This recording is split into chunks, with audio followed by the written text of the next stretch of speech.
เจริญพรท่านสาธุชนทั้งหลายรายการธรรมทานจากวัดพุทธปัญญาเมืองพอมโมนารัฐแคลิฟอร์เนียประเทศสหรัฐอเมริกาจากลาท่านผู้ฟังท่านผู้ชมไปหลายวันเนื่องจากว่าอินเทอร์เน็ตเกิดสภาพไม่เสถียรเป็นเวลาถึง2 วันเต็มถามญาติโยมทางบ้านก็ได้ทราบกันไปในทิศทางเดียวกันว่าอินเทอร์เน็ตไม่เสถียรก็คือใช้ไปได้สักระยะแล้วก็อ่อนลงการใช้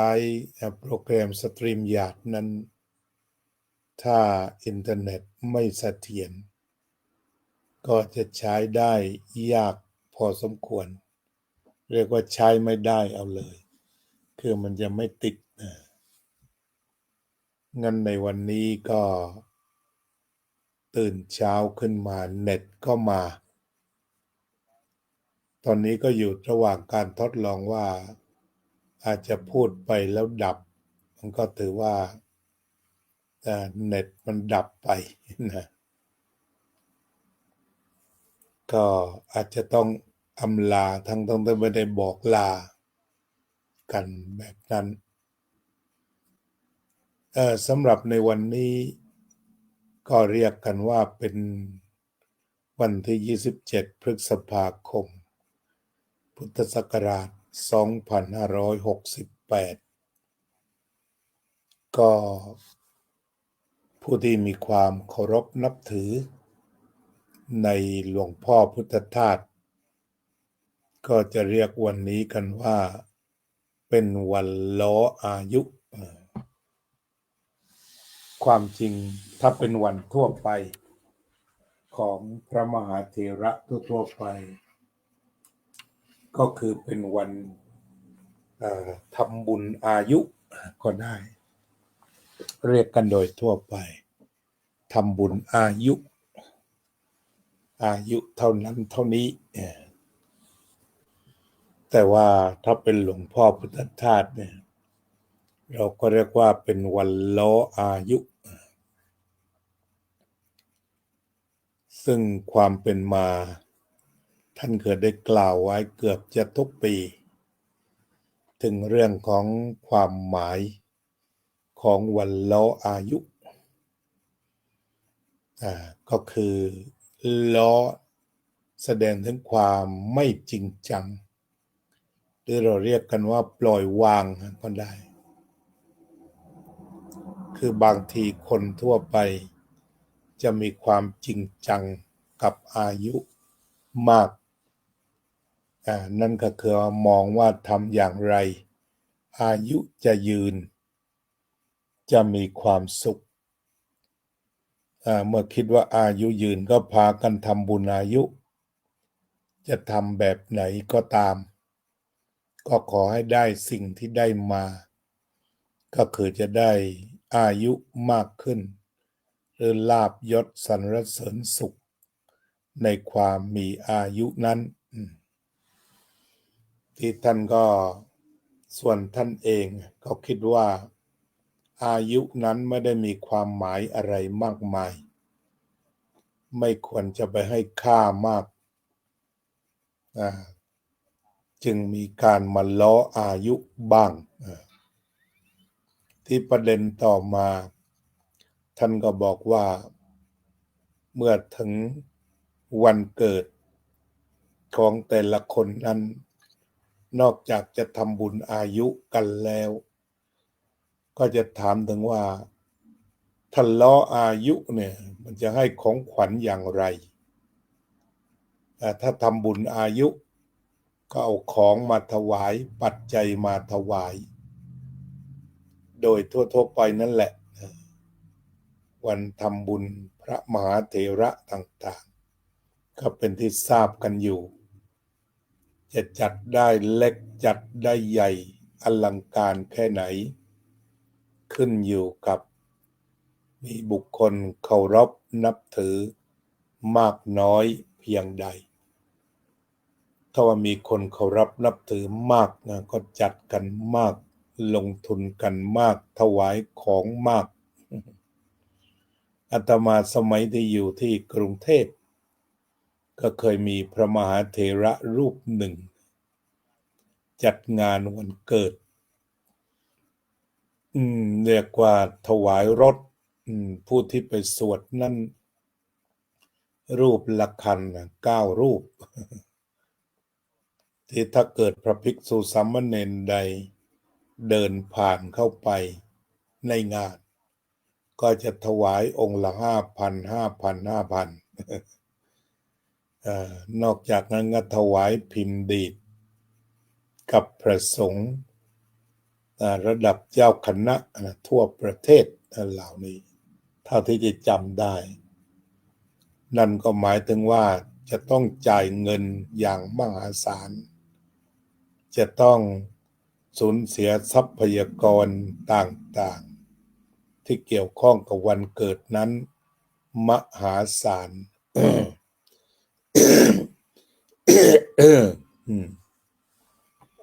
ทีนี้ของหลวงพ่อพุทธทาสมีคนมีถามกันว่าถ้าทำล้ออายุเนี่ยจะให้ของขวัญยังไงท่านก็บอกว่าถ้าจะให้ของขวัญตรงนี้ถ้าจะให้ของขวัญในวันล้ออายุของท่านก็ขอให้งดอาหาร1 วันกับ1 คืนงดอาหารก็งดการรับประทานอาหารงดการรับประทานอาหาร1 วันกับ1 คืนสมัยที่อาตมาเป็นสามเณรอยู่หรือว่าเป็นพระแล้วอยู่เมืองไทยก็มีโอกาสไปร่วมงานวันล้ออายุก็จำความได้ว่าแม้ว่าจะให้งดอาหารเราถวายของขวัญท่านโดยการงดอาหารแต่ถ้าว่าน้ำปานะหรือน้ำตาลก็มีถวายกันอยู่อย่างเช่นในช่วงบ่ายๆหลังจากฟังธรรมแล้วทางสวนโมกเองก็จะจัดเป็นพวกประเภทน้ำตาลจะเรียกกันว่ายังไงเป็นน้ำตาลกวนหรือน้ำตาลเคี่ยวออกมาเป็นแท่นๆประมาณสักขนาดหัวแม่มือเนี่ยเป็นชิ้นถวายหวานแล้วก็น้ำชาแล้วแต่ใครจะฉันนั้นก็ไม่ได้หมายความว่าไม่มีอะไรตกท้องเลยทีเดียวต้องทำความเข้าใจเคยฟังปาฐกถาของท่านเรื่องวันล้ออายุในปี2513ท่านก็ได้กล่าวว่าวันนี้ท่านได้ฉันน้ำผึ้งไป1 แก้วแล้วก่อนเทศน์นำน้ำผึ้งมาชงกับน้ำเปล่าก็น้ำปกตินี่แหละแล้วมันจะอยู่ได้วันหนึ่งกับคืนหนึ่งก็เป็นอันว่าตรงนี้ก็มาทำความเข้าใจน้ำผึ้งหรือน้ำปานะก็มีการถวายกันอยู่หรือว่าหลวงพ่อเองก็ฉันน้ำผึ้งกับน้ำในวันนั้นผู้ที่ไปร่วมงานก็เป็นน้ำตาลกรวดหรือเปล่าก็ไม่แน่นะเขาไม่ทราบว่าเรียกว่าน้ำตาลอะไรนะแต่ว่าไม่ใช่น้ำตาลปึกธรรมดาเป็นน้ำตาลทรายที่นำไปผ่านกระบวนการต่างๆออกมาเป็นชิ้นสีขาวสวยแล้วก็นำไปประเคนพระก็จำนวนมากทีเดียวเพราะพระสงฆ์ไปร่วมงานกันหลายร้อยรูปนี่ก็คือความเป็นมาอาตมาภาพเองก็มีศรัทธาเลื่อมใสในท่านมาก จึงถวายของขวัญมาทุกปีด้วยการงดอาหารปัจจุบันนี้ก็ยังงดอยู่วันนี้ที่วัดพุทธปัญญาเป็นวันอังคารมีผู้มาทำบุญเต็มศาลาเป็นประจำทุกอาทิตย์ที่แล้วก็ประกาศไปว่าถ้าจะงดมาวัดเอาอาหารกันมาในวันนี้ก็งดได้หรือถ้าจะมาก็นำอาหารมาทานกันเอง โดยอาตมาของงดอาหาร1 วันเพื่อถวายเป็นของขวัญแก่หลวงพ่อพุทธทาสซึ่งเคยได้ทำมาเป็นเวลานานฉะนั้นญาติโยมทั้งหลายก็ทราบกันผู้ที่จะมาเลี้ยงกันวันอังคารนี้ก็เป็นที่ทราบกันเป็นอย่างดีแล้ว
ญาติโยมลองดูสิ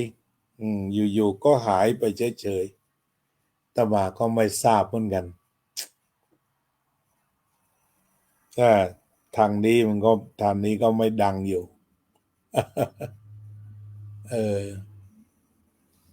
ยังไง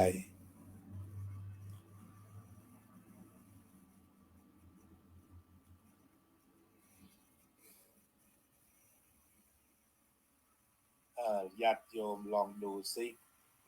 อยู่ๆก็หายไปเฉยๆนี่มาแล้วก็ไม่ทราบเหมือนกันช่วยกันเช็คดูเนาะหลายท่านลองดูสิตอนนี้ก็ไม่ดังอยู่ตอนนี้มอนิเตอร์มาแล้วยังไง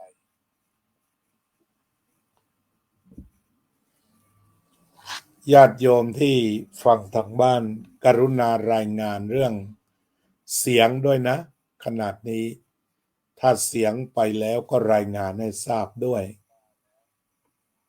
ถ้าเสียงยังไม่มาก็บอกว่ายังไม่มาขอความกรุณาทั่วโลกนะมุมไหนที่พอจะได้ยินก็บอกด้วยกันแล้วกันว่าเสียงมาแล้วนะ ที่มุมไหนที่ยังไม่ได้ยินก็บอกว่าเสียงไม่มีรู้สึกว่าจะมาแล้วนะเอาไหนใครลองมีปฏิกิริยาตอบกันมาหน่อยว่าเสียงมาแล้วโยมจิรสาเป็นยังไงบ้างเสียงกลับมาแล้วนะโยมทิติมาก็มาแล้วไม่ทราบโยมจิรสาได้ยินแล้วหรือยังท่านอื่นโอเคเคลียร์โยมศิวิไลว่าโอเคเคลียร์เสียงและภาพกลับมาแล้วเจริญพรก็เป็นว่าหลายๆท่านนะรายงานมาแล้วว่าเสียงภาพกลับมาแล้ว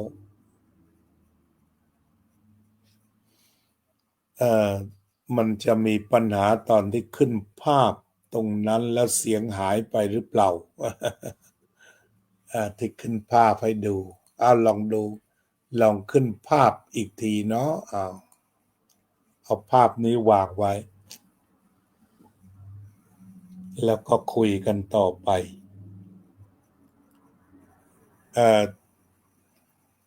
ทีนี้กล่าวโดยสรุปในวันล้ออายุก็คือหลวงพ่อไม่ได้ให้ความหมายเกี่ยวกับเรื่องของอายุมากท่านบอกว่าล้อเล่นเสียบ้างก็ได้ก็คือไม่ได้ยึดมั่นถือมั่นหรือว่าไม่ได้จริงจังไม่ยึดมั่นถือมั่นไม่จริงจังเกี่ยวกับอายุหรือว่าลาภยศสรรเสริญสุขที่จะนำไปให้อายุนั้นท่านจึงมีคำว่าการล้ออายุเกิดขึ้นนั่นเองในวันล้ออายุอย่างนี้ก็มีผู้ที่ได้ทำแผ่นต่างๆมาล้ออายุอยู่ในโลกที่เต็มไปด้วยคนบ้ามาศึกษาธรรมะของพระพุทธเจ้าให้เข้าใจกระทั่งล้ออายุหรือล้อความตายเรื่องก็จะหมดทันทีจะสิ้นสุดทันทีนั้นก็หมายความว่าไม่กลัวความตายก็สามารถล้อเล่นได้คือไม่ได้กลัวอะไรเกี่ยวกับชีวิตก็คือมันไม่มีความกลัวเรื่องราวต่างๆบางคนกลัวจะเสียหน้ากลัวจะน้อยหน้ากลัวเสื่อมลาภเสื่อมยศกลัวคนนินทากลัวความทุกข์แต่ถ้าว่าเห็นว่าสิ่งเหล่านี้มันเป็นธรรมดาก็จะเกิดความไม่กลัวทีนี้เท่าที่ได้ยินได้ฟังในสิ่งที่หลวงพ่อท่านได้กล่าวมาทุกปีเกี่ยวกับเรื่องของวันล้ออายุก็ทำให้เราได้ทราบความเป็นมาและจุดประสงค์หลักใหญ่2ประการนั่นคือจุดประสงค์ที่1ของการล้ออายุก็คือเพื่อที่จะได้มีโอกาสได้รำลึกนึกถึงพระคุณของแม่โดยท่านบอกว่าการคลอดลูกในสมัยที่ใช้หมอตำแยแม่ที่คลอดลูกนั้นจะเจ็บปวดแล้วก็เหนื่อยอย่างหนักในวันนั้นถ้าเป็นในชนบทก็เรียกว่ามีการอยู่ไฟอยู่เรือนไฟอยู่เรือนไฟเพื่อที่จะให้ร่างกายพักผ่อนเต็มที่แล้วก็มีการทานสมุนไพรทานอาหารแบบง่ายๆที่ไม่มีผลกระทบต่อสุขภาพมากเป็นการรักษาสุขภาพแม่ก็จะทั้งเหน็ดทั้งเหนื่อยทั้งเจ็บทั้งปวดทั้งหิวฉะนั้นในวันที่แม่ให้กำเนิดนี้เป็นวันที่ทั้งเจ็บทั้งปวดทั้งเหน็ดทั้งเหนื่อยทั้งหิวกระหายก็เป็นการระลึกถึงจุดแห่งความทุกข์ชีวิตที่เกิดมาก็คือแม่ทุกข์เหลือเกินบางรายแม่ก็ต้องเสียชีวิตไป เพราะการให้กำเนิดลูกเนี่ยในวันเกิดจึงเป็นวันที่จะต้องตระหนักรู้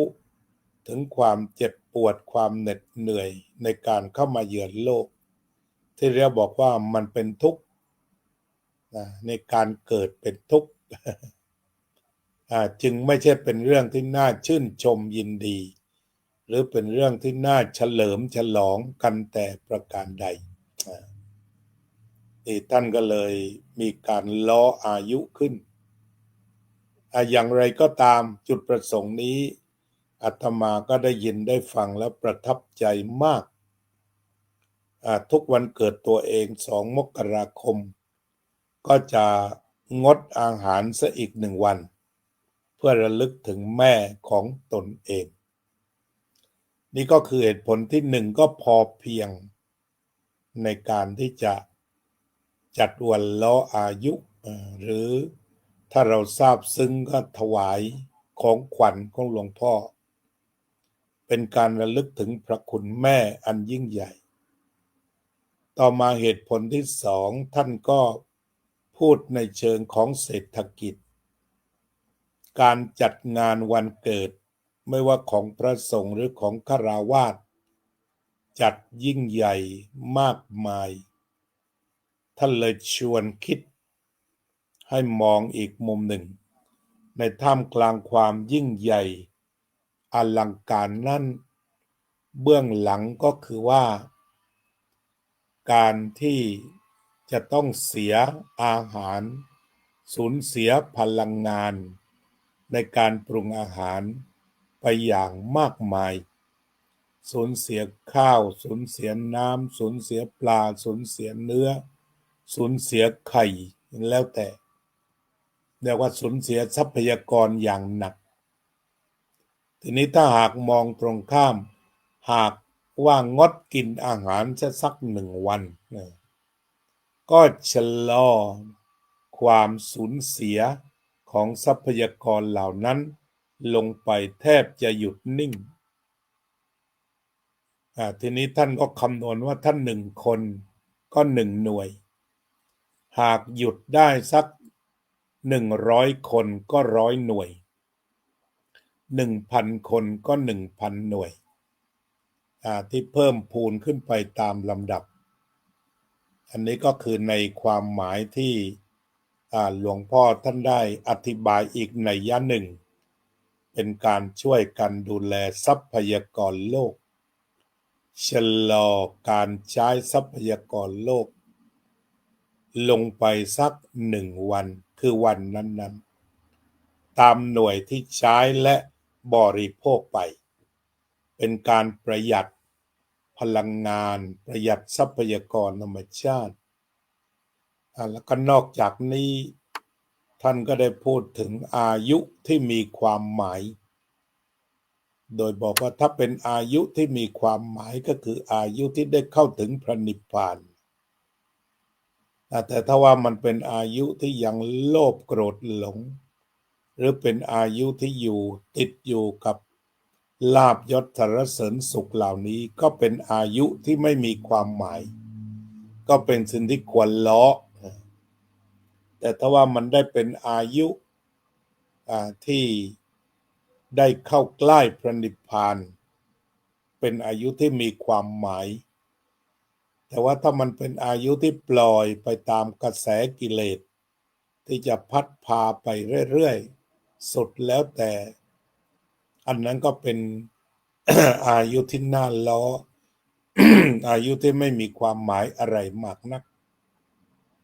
หากเราจะมาวิเคราะห์ถึงเรื่องที่หลวงพ่อพุทธทาสได้จัดงานวันล้ออายุนี้หากมองในเรื่องของการปฏิบัติของชาวพุทธเราก็จะพบว่าท่านเป็นนักปฏิรูปคือปฏิรูปจากการทำบุญวันเกิดที่ใหญ่โตมโหฬารหรูหราฟุ่มเฟือย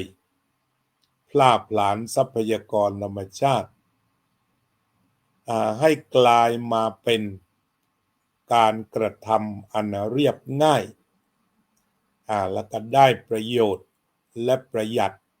เรียบง่ายได้ประโยชน์สูงสุดและประหยัดหลวงพ่อจะแสดงธรรมทั้งวันในวันล้ออายุบรรดานักเลงธรรมก็เลยรอว่าในปีนี้หลวงพ่อพุทธทาสจะพูดเรื่องอะไรพูดเรื่องชุดไหนอย่างไรในของแต่ละวันที่ล้ออายุนั้นท่านจะเตรียมตัวเต็มที่บรรยายธรรมภาคเช้าภาคบ่ายภาคค่ำในวันล้ออายุเป็นชุดใหญ่ๆแต่ว่าอาจจะฟังติดต่อกันไปนี่ก็เรียกว่าความหมายหรือสารธรรมในเรื่องของวันล้ออายุก็คือมาใช้ชีวิตหรือว่าใช้ตัวอายุนั้นให้มีคุณค่าแบบชาวพุทธก็คือเข้าใกล้พระนิพพานชีวิตที่มีค่าแบบของชาวพุทธ ก็คือเป็นชีวิตที่ใช้ชีวิตให้เข้าใกล้พระนิพพานคือความสงบเย็นท่านก็มีคำที่ท่านคิดมาเองคือเป็นการใช้ชีวิตที่สะอาดสว่างสงบ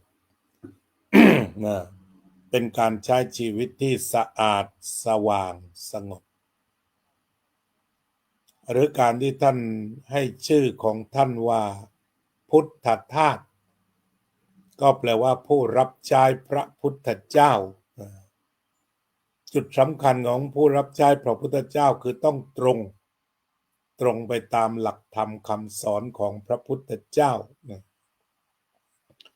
ซึ่งท่านก็ผนวกเอาไว้ว่าการที่ได้พูดถึงการชื่อพุทธทาสไม่ได้หมายถึงว่าเข้าถึงหรือรับใช้พระพุทธเจ้าอย่างเดียว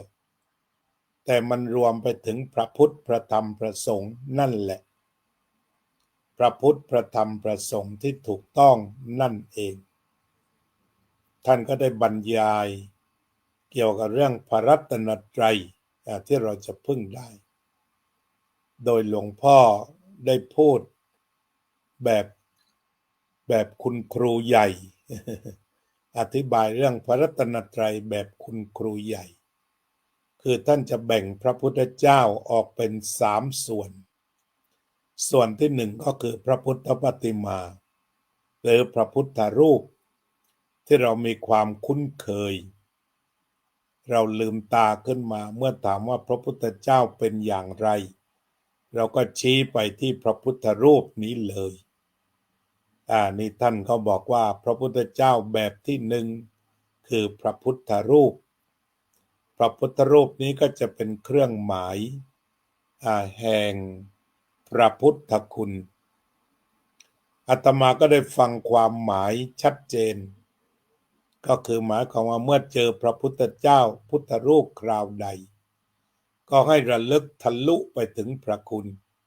คือพระมหากรุณาคุณพระวิสุทธิคุณพระปัญญาคุณตอนเป็นสามเณรก็ได้ไปฟังคำบรรยายของอาจารย์เสริมทรงบุญยฤทธิ์ที่ติดตามงานท่านอาจารย์พุทธทาสเป็นอาจารย์สอนโรงเรียนสามเสนวิทยาลัยก็ได้ความหมายเกี่ยวกับการมองพระพุทธรูปเอาไว้อย่างน่าสนใจท่านบอกว่าพระเศียรที่แหลมขึ้นไปอธิบายว่านั่นคือพระปัญญาที่คุณทุกครั้งที่เรามองขึ้นไปถึงยอดพระเศียรของพระพุทธรูปซึ่งเป็นเปลวเพลิงเห็นไหมเขาทำกันสวยเลยเป็นพุทธศิลป์ชนิดหนึ่งเป็นเปลวเพลิงขึ้นไปแล้วก็เรียกว่าแหลมขึ้นไปเฉยๆความหมายนั้นก็คือพระปัญญาคุณเวลาเราไหว้พระก็อย่าลืมเตือนสติว่าเข้าถึงพระปัญญาคุณหรือพระพุทธองค์อาจจะกระซิบกับเราว่าลูกเอ๋ยมีปัญหาใช้ปัญญาแก้นะทีนี้ถ้าเรามาเป็นพุทธทาสกัน เรามาเป็นพุทธทาสคือผู้รับใช้พระพุทธเจ้าเนี่ยถ้ามีปัญหาใดก็พากันใช้ปัญญาไม่ใช้ยาเสพติดเนี่ยการที่เราไม่เข้าถึงพระรัตนตรัยแบบทะลุทะลวงศรัทธายังไม่มั่นคงก็ทำให้เวลาเกิดปัญหาก็ไปหายาเสพติดหาการพนันมาบำบัดไปเสียจนจะกลายเป็นสิ่งบำบัดของคนไปแต่สำหรับผู้ที่จะซื่อตรงต่อพระพุทธเจ้าจะพบปัญหาใดก็ขอใช้ปัญญากันให้ถึงที่สุดนี่ก็เรียกว่าเวลาเราดูพระพุทธรูปอาจารย์สมทรงท่านบอกว่าอย่างนั้นต่อไปพระเกศนะพระเกศก็คือเหมือนกับพระเกศาซึ่งทำเป็นรูปก้นหอยเด็กบางคนก็ดูว่าทำไมหอยขึ้นไปอยู่บนหัวพระพุทธเจ้าเป็นก้นหอยกลมๆซึ่งสื่อความหมายว่าปัญหาคือมนุษย์มีปัญหาแต่ศิษย์พระพุทธเจ้าใช้ปัญญาแก้ความหมายของพุทธทาสจะหมายถึงว่าจะรับใช้พระพุทธเจ้าเป็นผู้ซื่อตรงต่อพระพุทธองค์แม้แต่การดำเนินชีวิตก็จะตรงด้วยการใช้ปัญญาไม่ใช้สารเสพติดอื่นๆต่อจากนั้นท่านก็ยังอธิบายถึงตาที่มองต่ำของพระพุทธองค์พระพุทธรูปก็คือมองเข้ามายังตัวเองมีปัญหาภายนอกไม่โทษใครแต่กลับมาแก้ปัญหาที่ตนเองอันนี้ก็คือเป็นความหมายที่ผู้มีความเคารพในหลวงพ่อพุทธทาสมาขยายความหรือว่าเรามีพระพุทธรูปเล็กๆหลวงพ่อปัญญานันทะท่านขยายว่าถ้าห้อยพระแล้วไม่ไปฆ่าใครไม่เป็นลักใครไม่ประพฤติผิดในกามไม่พูดเท็จไม่ดื่มสุราเพราะจะต้องยกแก้วเหล้าข้ามหัวพระอันนี้เป็นการสอนที่ขยายความไปอีกของหลวงพ่อปัญญานันทะงั้นพระพุทธเจ้าแรกที่เราสัมผัสก็คือพระพุทธรูปพระพุทธเจ้าที่สองก็คือเรื่องของพุทธประวัติตรงนี้หลวงพ่อพุทธทาสได้สร้างงานหนึ่งใหญ่สุดเรียกว่าพุทธประวัติจากพระโอษฐ์สองพระพุทธประวัติสำหรับนักศึกษาสามพุทธประวัติสำหรับเยาวชนทีนี้พระพุทธเจ้าประเภทที่สองก็คือเป็นบุคคลในประวัติศาสตร์อันน่าติดตามน่าศรัทธาน่าเลื่อมใสเป็นประวัติยกตัวอย่างก็แล้วแต่จุดที่เราจะเล่นเช่นว่าพระพุทธองค์นั้นเป็นคนที่รักงานจนตลอดชีวิตพระพุทธเจ้านี่ทำงานจนตลอดชีวิตไม่มีพระศาสดาใดที่จะสอนธรรมะจนวาระสุดท้ายหรือเป็นพระศาสดาที่นอนตายได้งามสุดนอนตายได้สวยงามที่สุดคือไปอย่างเป็นระบบแล้วก็ไปไม่กลับเลยท่านเรียกว่าสมุจเฉทมรณะคือไม่กลับมาอีกมรณะนี่ท่านแบ่งเป็น3อย่างคณิกะมรณะก็คือหายใจเข้าแล้วก็หายใจออกถือว่าตายไปครั้งหนึ่งนี่คณิกะมรณะตายอยู่ทุกขณะสองสมมุติมรณะนั่นหมายความว่าความตายที่นำไปเผานั่นแหละ แต่ว่าชีวิตเมื่อไม่สิ้นกิเลสก็ไม่หมดแล้วก็สุดท้ายสมุจเฉทมรณะของพระพุทธองค์นั้นคือว่าไม่มีการเกิดอีกแล้วจบแล้วสิ้นแล้วพระองค์จึงทรงใช้ชีวิตทุกนาทีอย่างมีคุณค่าอันนี้ก็คือพระพุทธเจ้า ในประวัติศาสตร์มุ่งมั่นเพื่อประโยชน์สุขของมหาชนเป็นหลักเห็นแก่ส่วนรวม ไม่เห็นแก่ส่วนตนแต่พระองค์ทรงสอนว่าให้พัฒนาทั้งตนและส่วนรวมไปพร้อมๆกันด้วยสติอย่างพระปัจฉิมวาจาว่าดูก่อนภิกษุทั้งหลายบัดนี้เราขอเตือนท่านทั้งหลายว่าสังขารทั้งหลายมีความเสื่อมไปเป็นธรรมดา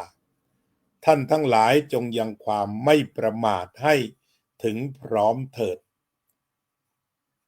ในบางแห่งก็แปลว่า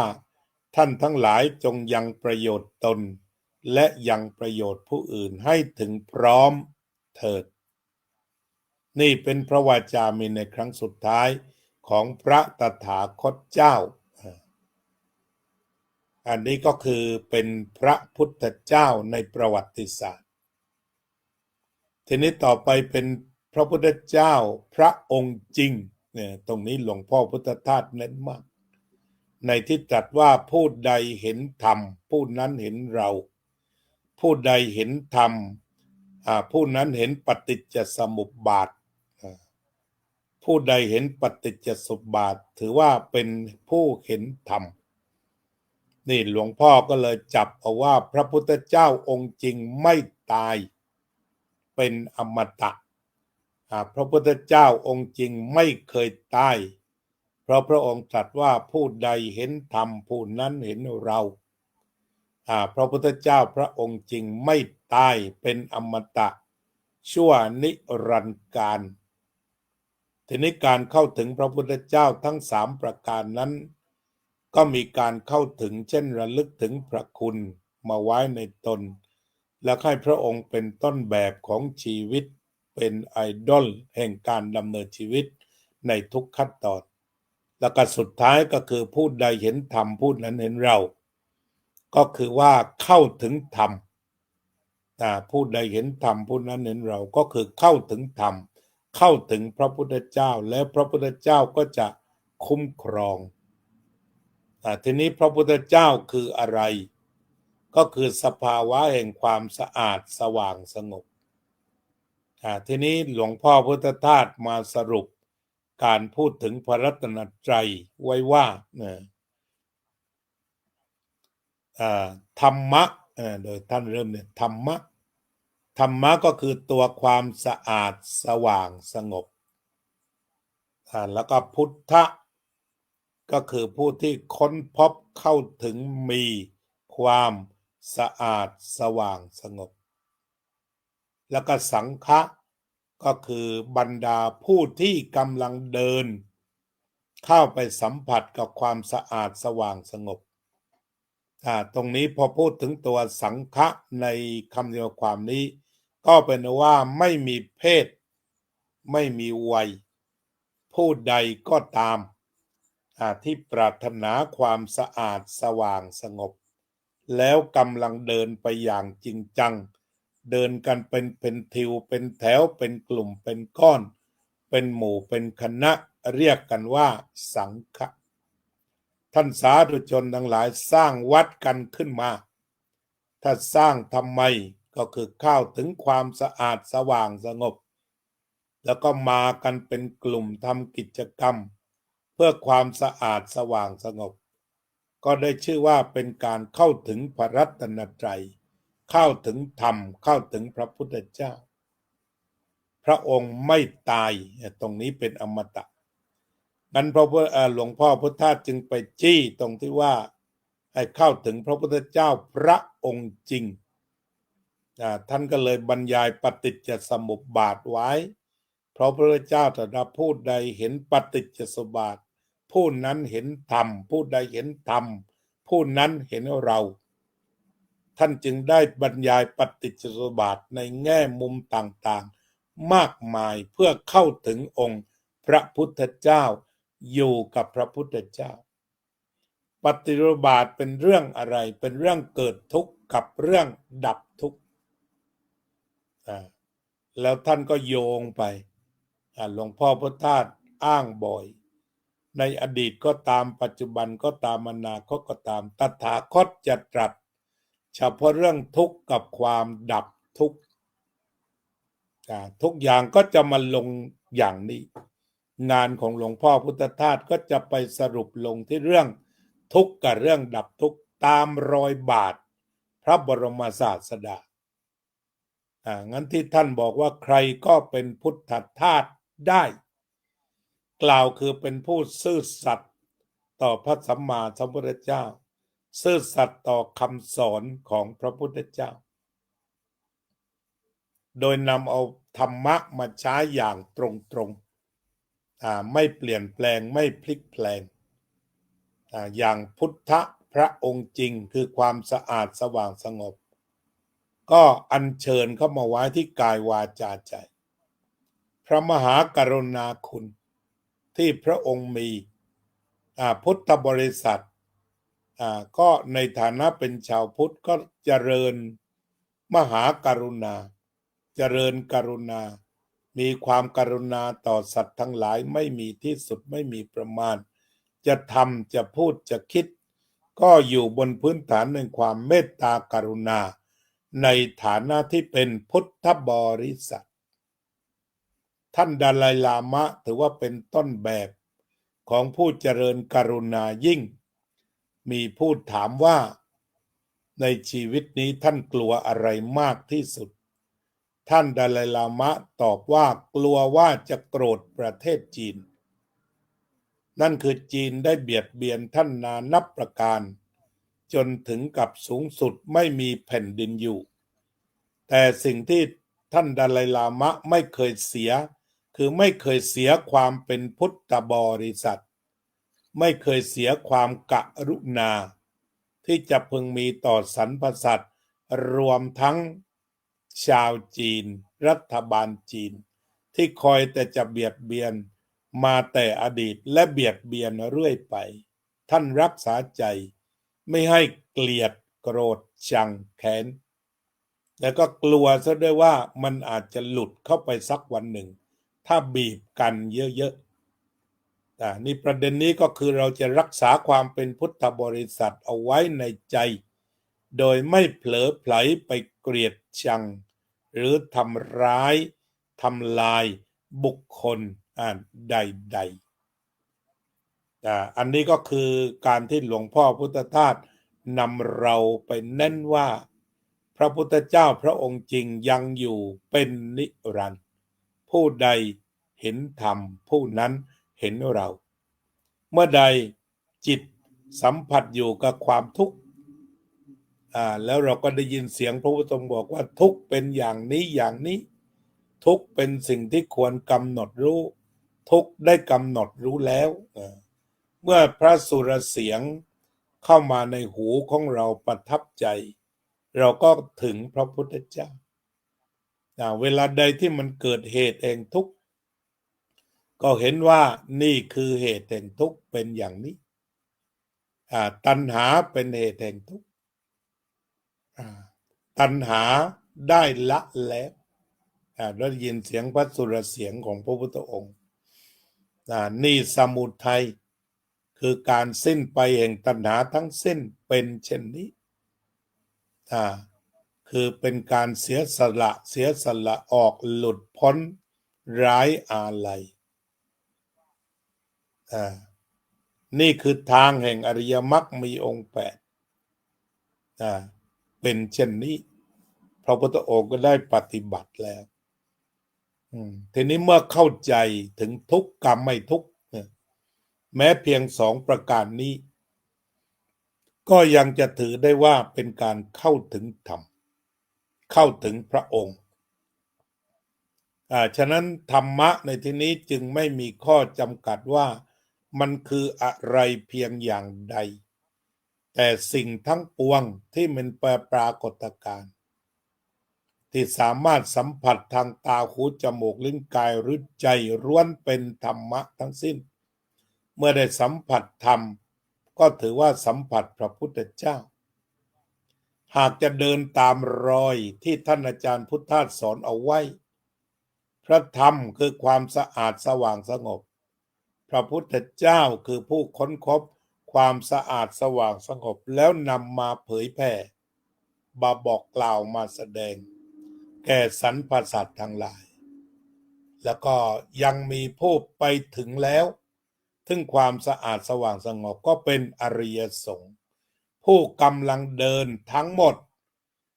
โดยสมมติเรียกว่าภิกษุสามเณรอุบาสกบาสิกาภิกษุณีที่กำลังเดินทางเข้าถึงความสะอาดสว่างสงบเด็ดขาดก็เรียกว่าสังฆะเพราะฉะนั้นถ้าว่าอาศัยเอาตัวความสะอาดสว่างสงบเป็นตัวตั้งทุกคนก็เข้าถึงพระพุทธพระธรรมพระสงฆ์กันได้ทั้งหมดไม่มีที่สุดไม่มีประมาณไม่มีเพศไม่มีอายุไม่มีอะไรทั้งสิ้นไร้ข้อกำหนดนี่คือการอธิบายธรรมะที่หลวงพ่อพุทธทาสได้ฝากไว้อาตมาเคยได้รับอาราธนาให้เขียนถึงหลวงพ่อพุทธทาสก็เขียนสั้นๆว่าขอกราบขอบพระคุณกราบเท้าหลวงพ่อพุทธทาสที่เป็นผู้นำอาตมาไปเฝ้าพระพุทธพระธรรมพระสงฆ์อย่างถูกวิธี อันนี้ก็คือคำจำความของอาตมาที่กราบแทบเท้าหลวงพ่อพุทธทาสและในวันนี้ก็ถวายของขวัญโดยการงดอาหาร1 วันแล้วก็จะได้ทำงานการทำงานคือการประพฤติธรรม นี่ก็ฝากงั้นทุกคนเวลาทำงานอยู่ที่ไหนขับรถทำไร่ทำนากวาดขยะล้างห้องน้ำทำงานทุกชนิดทำงานอยู่ตามบนตึกสูงตึกต่ำถูพื้นชงกาแฟทำคอมพิวเตอร์ทำโปรแกรมทำงานนาซาท่านกำลังประพฤติธรรมนี่คือการปฏิรูปครั้งใหญ่ที่เราเรียกว่าการประพฤติธรรมต้องไปอยู่ที่วัดถือศีล8นุ่งขาวห่มขาวแต่หลวงพ่อท่านเขียนไว้ที่ตาลปัตรการทำงานคือการประพฤติธรรมแม้ตาลปัตรนี่ก็เป็นการปฏิรูปนั่นก็คือถ้าว่าเป็นที่อื่นก็จะนำเอาตาลปัตรนี้มาเหมือนโฆษณาสินค้ามีผู้อุปถัมภ์รายการฟรีๆหลวงพ่อก็เลยเลาะพวกบริษัทออกไปงานต่างๆออกไปแล้วก็เขียนว่าการทำงานคือการประพฤติธรรมนี่ก็คือการปฏิรูปเรียกว่าปรับทุกอย่างเข้าหาธรรมะทั้งหมดนั่นคืองานของหลวงพ่อพุทธทาสตลอดชีวิตเกิดมาเพื่อทำอยู่เพื่อเรียกว่าเผยแผ่ธรรมกว้างใหญ่ไพศาลท่วมฟ้าท่วมดินท่วมโลกแล้วก็จากไปโดยธรรมชาตินั่นเองมาโดยธรรมอยู่โดยธรรมแล้วก็ไปโดยธรรมอาตมาก็ขอถือโอกาสนี้ทักทายพี่น้องที่มาร่วมระลึกถึงวันล้ออายุด้วยกันอาจารย์สุนิตวงศ์สุเทพโยมโซเฟียสุภาพรสะอาดสว่างสงบโยมศรีวิไลศรีวงชัยสะอาดสว่างสงบจงมีแด่ท่าน สะอาดสว่างสงบจงมีแด่ท่านโยมแคนดนาโยมจิรสาอาลันพักสะอาดสว่างสงบจงมีแก่คุณโยมโยมทิติมาสะอาดสว่างสงบจงมีแก่คุณโยมอาจารย์สาธิตสวัสดีครับผู้ถือแสงสว่างส่องทางแห่งสะอาดสว่างสงบและมีปฏิจจสมบัติติดอยู่ที่วัดสืบไปโยมหญิงสะอาดสว่างสงบโยมตุกรัชดาพรสะอาดสว่างสงบโยมพเยาเจนพนัสสะอาดสว่างสงบโยมหนูติ๋ว สะอาดสว่างสงบโยมอุบลสะอาดสว่างสงบโยมสมควรกตาธิการสะอาดสว่างสงบโยมน้อยพรหมประเสริฐ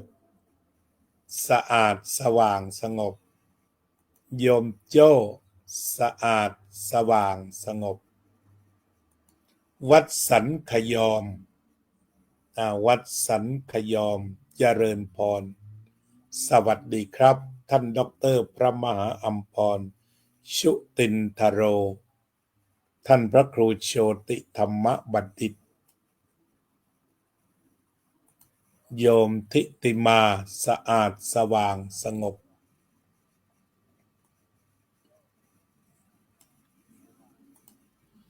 โยมพรทิพย์กัญญาภิพัฒน์สะอาดสว่างสงบโยมทัพพิชาแสงสวัสดิ์สะอาดสว่างสงบป้าแอป้าเป็นฉายสิโรรส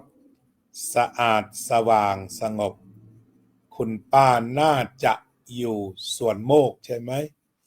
ตอนนี้ก็ค่ำแล้วหลายท่านก็คงจะไปที่สวนโมกขพลารามกันโยมสุพรรณิกาฉายาลักษณ์โยมบัวผันหอนสะอาดสว่างสงบเด้อโยมกิตติมาบริกโยมอุบลสะอาดสว่างสงบโยมอุบลสะอาดสว่างสงบโยมศิวิไลคลีนเคลียร์คอมสาธุทริปเปิลซีวันนี้พวกเราก็ได้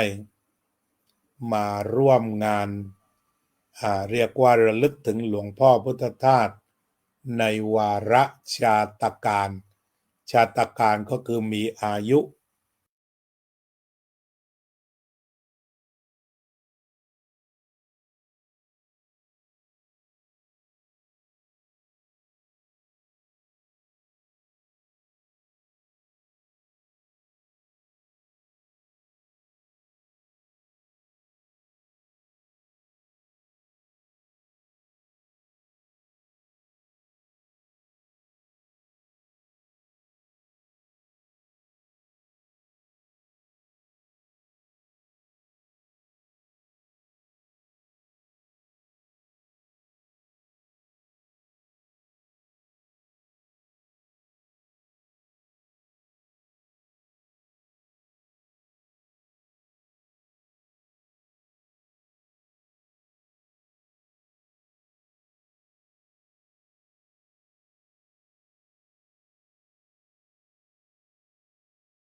ก็อนุโมทนาที่ร่วมกันเจริญสมาธิภาวนา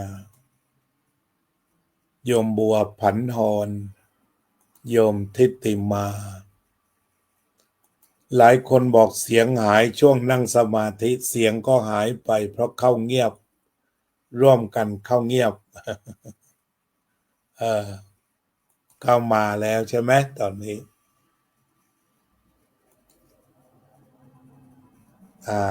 ก็คือเงียบไปชวนนั่งสมาธิ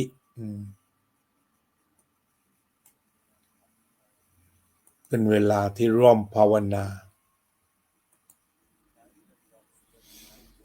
วันนี้ก็ขอบคุณอนุโมทนา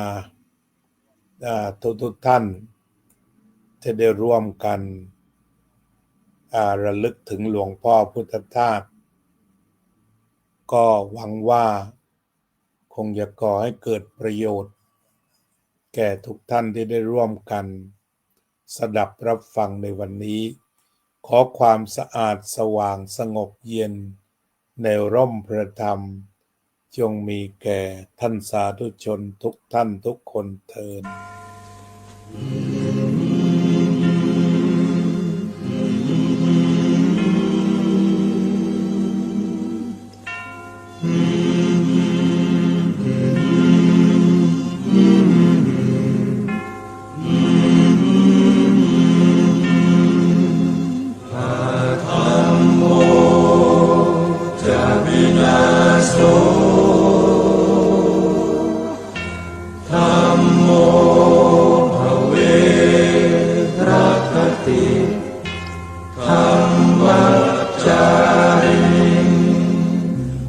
พุทธองค์ท่านทรงตรัสรู้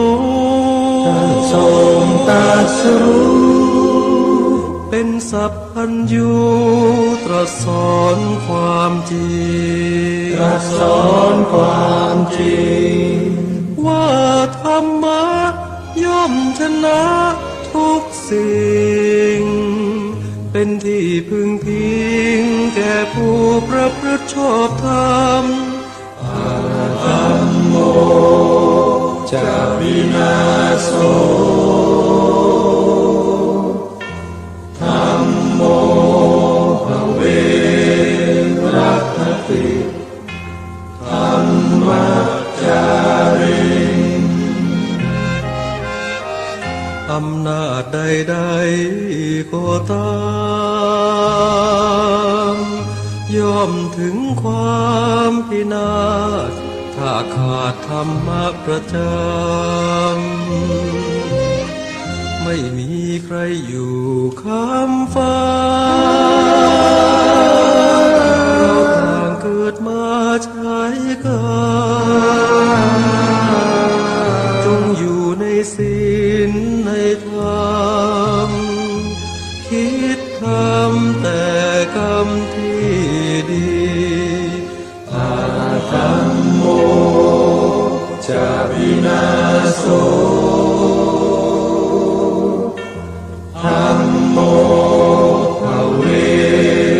รัคติธัมมัจจาริ